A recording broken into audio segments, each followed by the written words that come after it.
Abba Samoun, je suis commandant urbain de Troyes et de la région Champagne-Ardenne et de Lyon.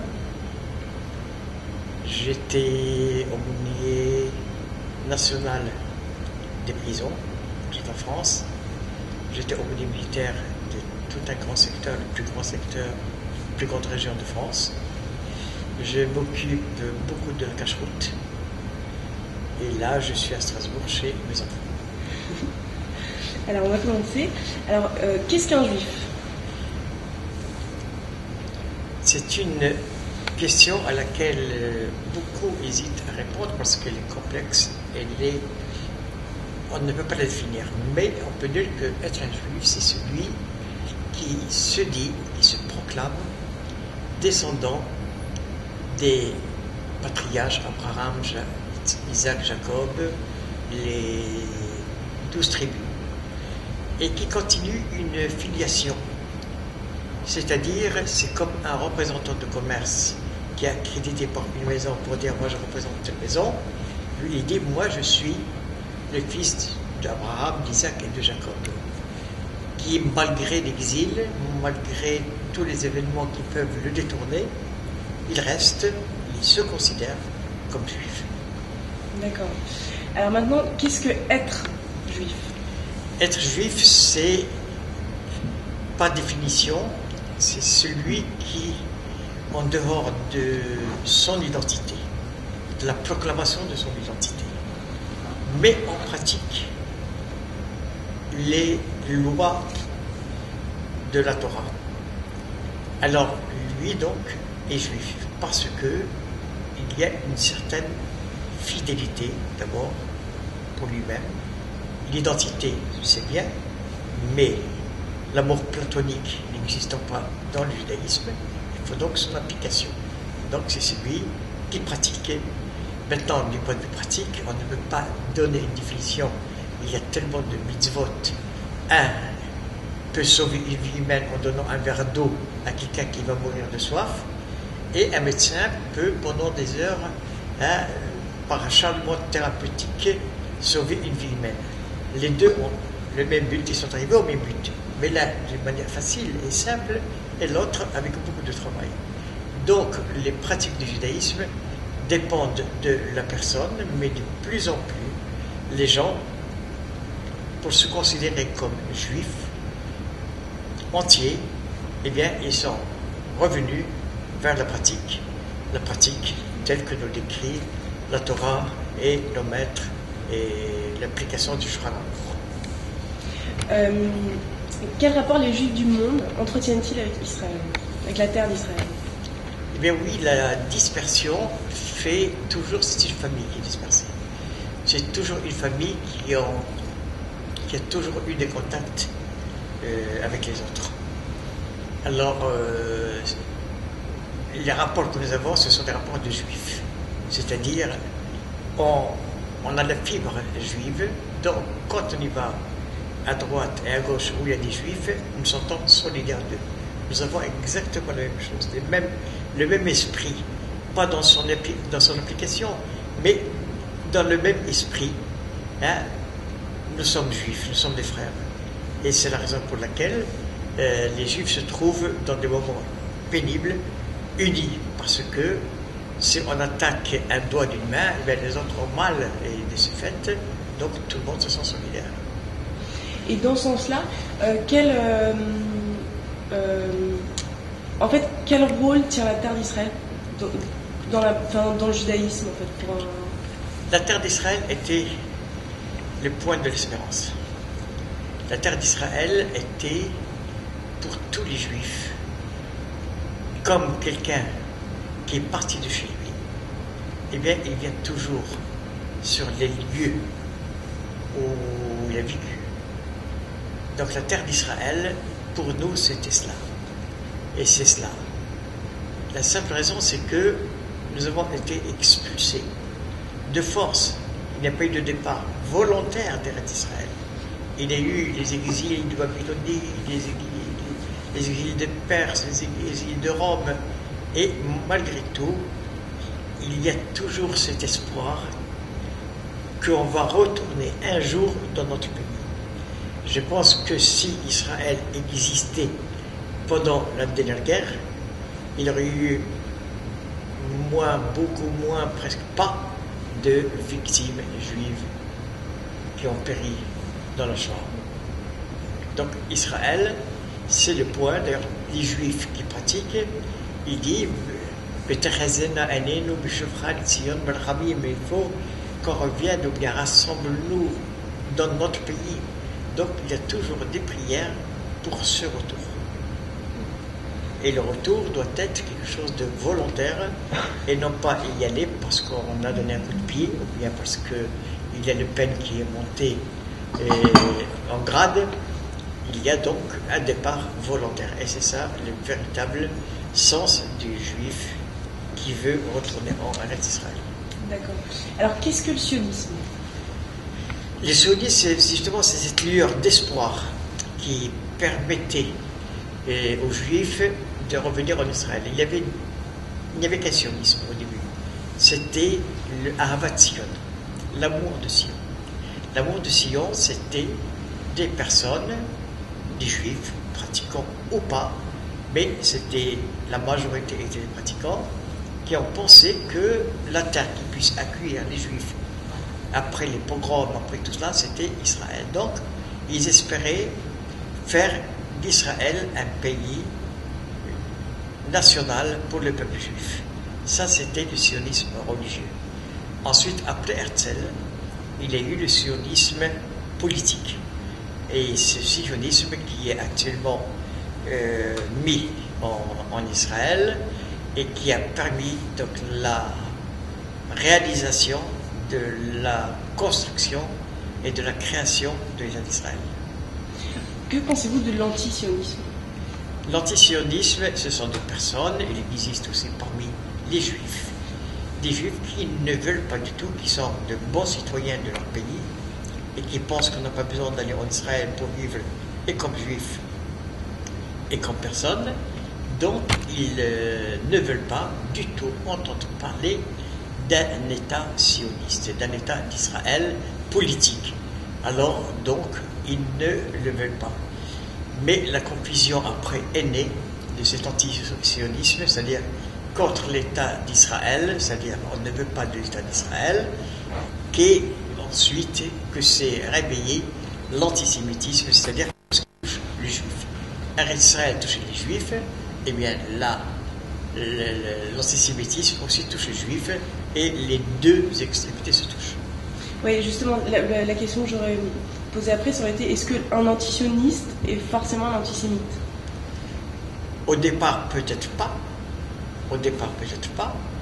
Mais finalement, à force de voir les Juifs en train de combattre pour leur liberté, les voisins, alors on devient antisémite. C'est-à-dire, on n'aime pas le Juif. Et puis, Israël est devenu le Juif des nations. C'est triste de le dire, mais c'est comme ça. Les nations n'aiment pas Israël. Les nations pensent qu'Israël est une épine dorsale dans le Moyen-Orient.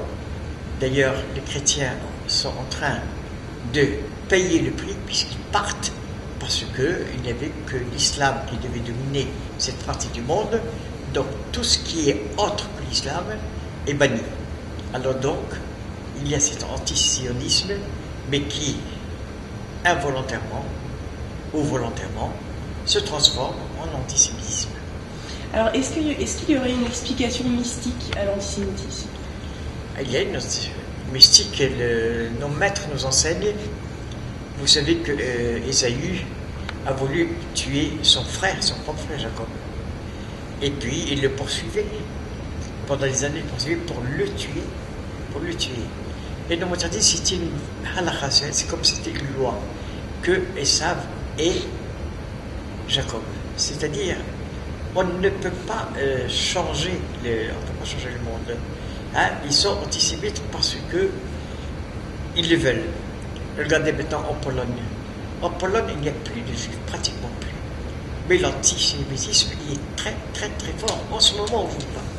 Alors donc, vous voyez que l'antisémitisme est quelque chose d'inné chez certaines personnes. Et ils ont vécu, il y avait l'antisémitisme chrétien, ensuite l'antisémitisme social, et maintenant l'antisémitisme de pousse-toi que je m'y mette. Alors c'est ça donc tout le principe de cet antisémite. C'est quoi un sémite? Sémite, c'est parmi les enfants de Noé, il avait donc 3 enfants, Sem, Ham et Japhet.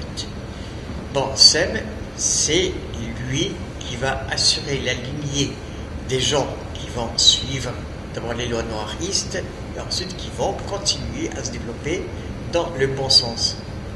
Qui ont observé les lois noiristes, ils avaient donc une petite religion mais qui mettait en pratique.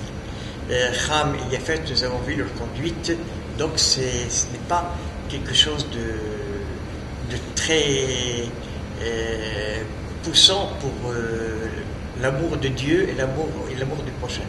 Alors donc, c'est sémite.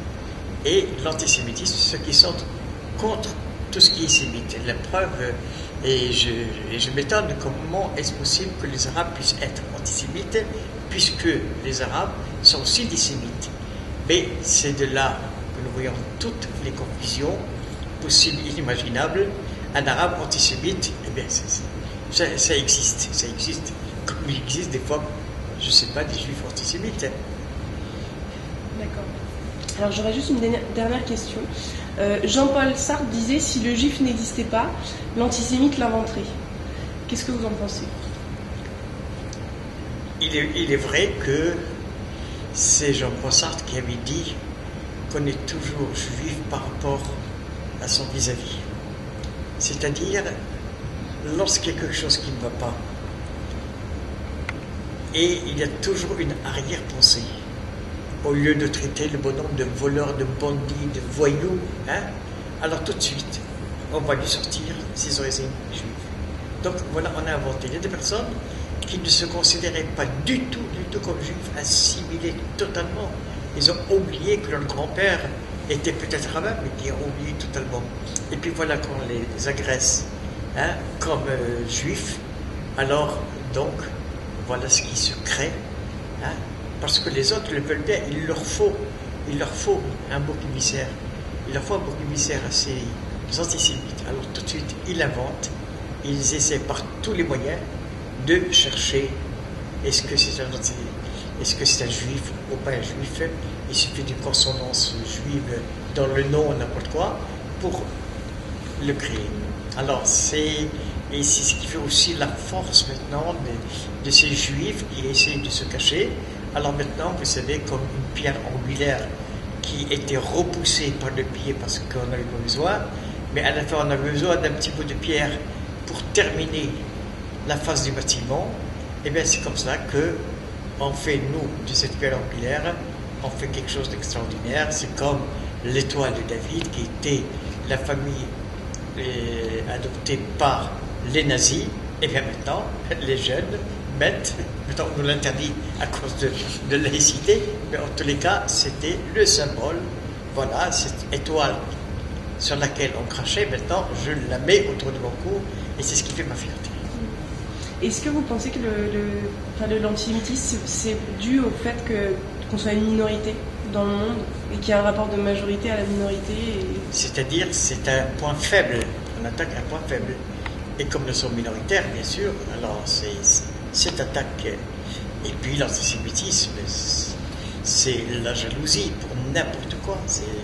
C'est la jalousie. Moi, quelqu'un, un jour, a tenu des propos antisémites à mon égard. C'était dans des abattoirs.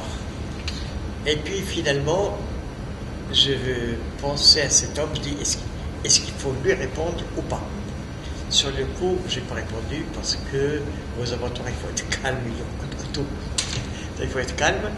Et lorsque tous ses collègues et ce monsieur au milieu est en train de prendre leur casse-croûte, alors je lui dis, dites monsieur, moi je m'appelle Abbas Abou. Je ne sais pas si je suis juif, mais toi par ton nom, tu t'appelles Salou. Et j'ai apporté donc avec moi une Bible. J'ai dit, ton nom figure dans la Bible, donc c'est toi qui es juif. Moi je ne sais pas, mais toi tu es juif. Et tout le monde a continué à dire juif, à lui. Il a fait, je ne sais pas si vous avez lu le livre d'Arthur Miller, focus, il prend alors après, il est devenu vraiment complexé, parce que je lui dis, voyez, moi je suis juif, j'ai pas de complexe, je suis juif. Mais toi maintenant, on sait que tu es juif. Bibliquement, je lui dis, ton nom est venu hein. Donc, alors depuis, il a totalement changé d'avis, il est devenu mon chauffeur, m'emmener faire des courses et tout ce que je voulais. Voilà. Qu'est-ce qui est... en fait, comment un juif vit cette confrontation face à l'antisémitisme dans son quotidien On s'en passerait bien. Hein, on s'en passerait bien. Mais il ne faut pas que non plus que l'habitude devienne quelque chose de réel, de dire je suis habitué d'accord parler. Non, je crois que l'antisémitisme, il faut le combattre. Ce n'est pas parce que cet antisémitisme qui est sur un tapis qu'on peut dire bon, il sera inoffensif. Et puis le monde, malheureusement, nous voyons souvent, que ce soit dans les métros, que ce soit dans les tramways, une personne est attaquée, personne ne bouge. Et pourtant ils sont dans la prison, ils sont tétanisés, ils ne peuvent pas bouger. La même chose que l'antisémitisme. Si on ne réagit pas, si on ne défend pas la position juive, si on ne montre pas à ces personnes qui sont dans l'erreur, et je crois que c'est ce qu'il faut construire pour l'avenir, c'est-à-dire donner des cours aux antisémites, leur dire qu'ils sont dans le faux, que tout ce qu'on peut raconter, que les livres des sages de Sion, le protocole des sages de Sion ne reflète aucune vérité, eh bien peut-être que par une explication, je crois que c'est ce que font maintenant les associations qui défendent l'antisémitisme, c'est l'explication. Et c'est une très bonne chose, comme le font actuellement, après tant d'années, on voit des anciens déportés qui vont expliquer dans le lycée qu'est-ce que c'est que la Shoah, parce que personne ne croyait. L'antisémitisme, on dit bon, c'est pas grave, il parle, il est fou, je fais pas attention. Non, il faut défendre. J'étais un jour à Aix-les-Bains avec un ami qui vient d'être décédé, et puis il y a des jeunes qui tenaient des propos antisémites. Et on passait. Et puis ce rabbin qui était fougueux, il vient devant leur tête et dit qu'est-ce que vous avez dit? Il dit non, il est tout non, je veux que vous répétiez ce que vous avez dit. Et puis il prend leurs deux têtes et les corne, c'est pas une solution. Mais en tout cas, depuis ce jour-là, je peux vous assurer que les juifs, les jeunes de l'Yeshiva pouvaient descendre en ville sans aucune crainte, parce qu'ils savaient que les juifs étaient comme tout le monde qui peut se défendre. Est-ce que combattre l'antisémitisme, ce serait quelque part combattre l'ignorance aussi? C'est ça, oui. Parce que la plupart des antisémites sont ignorants. Ils ne savent pas qu'est-ce que c'est qu'un juif. Il y a même des antisémites qui sont juifs et qui ne le savent pas. Parce que d'ailleurs, il est remarquable de constater que les plus virulents avaient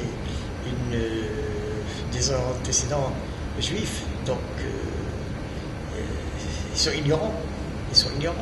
Et il faut donc leur expliquer. On n'a pas besoin, vous savez, de montrer toutes les beautés du judaïsme, dire ceci, cela. On n'a pas besoin de cela. Je crois qu'il faut leur expliquer que nous sommes des gens normaux, nous sommes comme eux, qu'on peut vivre comme tout le monde, qu'il n'y a pas de cornes sur les oreilles, et on voit de bien de nos deux yeux, parce que chaque fois il y a des accusations de ce genre, et ils comprendront peut-être qu'est-ce que c'est que l'antisémitisme, et ils renonceront, j'en suis certain. Moi j'ai eu des antisémites, je descendais de ma maison et en face de moi il y avait un avoué. Alors je descendais pour aller dans le trottoir, lui il est reparti sur le trottoir. Et ça a duré comme ça pendant un bon moment. Un jour je lui ai demandé qu'est-ce que je lui ai fait. Il ne savait pas quoi dire. Il ne savait pas quoi dire. Alors je lui ai dit, si je vous ai fait quelque chose, je vous demande pardon. Si je vous ai rien fait, alors pourquoi vous me vitez? Et depuis ce jour-là, il est monté chez moi à la maison, on a pris un café, et il est devenu un des créateurs des amitiés France-Israël. Et il m'a donné sur la seule communauté détentrice du drapeau du souvenir français. C'est pour dire qu'on peut changer, on peut changer. Hein, moi j'ai à 3 comme ça des relations, quand il y a quelqu'un, il faut s'expliquer, il faut leur dire le plus quoi, ils savent pas dire. Ils n'ont pas d'explication. Ils n'ont pas d'explication à l'antisémitisme. C'est comme ça. Et justement, on a l'impression de se battre dans le vent, en fait, parce que finalement, après tout ce qui s'est passé à l'encontre du peuple juif, ça aurait pu nous faire comprendre qu'il n'y a pas de raison de rejeter quelque chose, et ça continue encore aujourd'hui. Oui, ça continue aujourd'hui parce qu'ils veulent attaquer quelqu'un de faible. Ils veulent attaquer quelqu'un de faible. Et c'est pour cette raison, moi, je lutte contre le racisme, parce que c'est aussi une minorité. On va commencer par eux, on va terminer par nous. Si nous, on ne défend pas leur cause, personne ne défendra la nôtre. Et là, il faut toujours, je crois toujours, il ne faut pas laisser. Maintenant ça vient devant les tribunaux, toute parole antisémite et tout cela. C'est pas qu'on n'avait pas besoin de ça, il fallait donc une loi. Mais il faut, malgré la loi, essayer de trouver l'autre et lui expliquer. Je pense que de plus en plus les gens osent publiquement, ce qu'ils ne faisaient pas avant. Avant, c'était quelque chose de latent. Et puis maintenant, on voit comme Dieudonné, comme d'autres, mais alors, ils veulent ça à la figure, eh bien, on ne peut plus l'accepter. Ou on lui explique. C'est ce qui s'est passé. Mais les tribunaux, vous savez, les tribunaux d'Europe, c'est idiot. Dans un moment d'inattention, il y a dit cela, et puis on les relâche. Donc c'est pas une condamnation pénale que nous voulons, c'est une éducation de ces personnes. David, est-ce que tu as d'autres questions? Non. Est-ce que vous voulez rajouter quelque chose? Non, tout simplement, je pense que l'exposition que vous allez faire est très intéressante, parce que là aussi, on a besoin de montrer, et c'est ce qu'il faut faire. Hier soir, je lisais à 2h du matin un verset de la Haggadah où il dit « Chaque génération, chacun doit se considérer lui-même comme s'il était sorti d'Égypte. » Et après, il y a des interprétations rabbiniques, il y a ceux qui disent ce verset concernant ce monde-ci, et un autre verset, c'est les temps messianiques. Pour arriver à expliquer les temps messianiques, il faut déjà arriver à expliquer ce qui se passe. Maintenant, il faut en parler. Il faut en parler si on veut éviter Barmina, loin de nous, une Shoah. Il faut parler de la Shoah qui s'est passée pour nous mener à une certaine liberté, une certaine compréhension. Si on n'en parle pas, rien ne s'est passé. Le voile de l'oubli couvre ce qui s'est passé, et puis c'est fini, on oublie.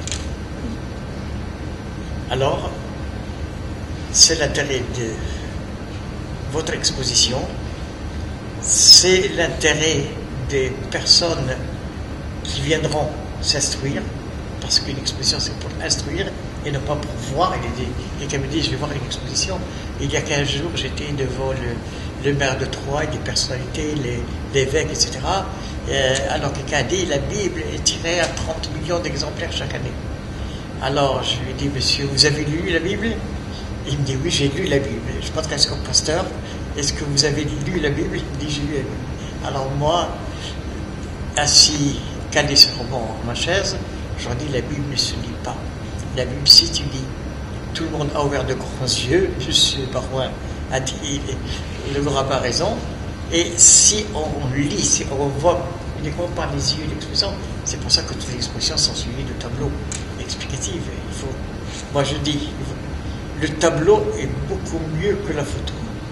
Des fois, la photo, on la voit, on commence à critiquer la photo. Non, il marque, il est bon, pour ceux qui aiment le cinéma, n'est-ce pas? Mais le tableau, s'il est bien fait, eh bien, il reflète l'image. On n'a pas besoin de chercher les détails de la photo.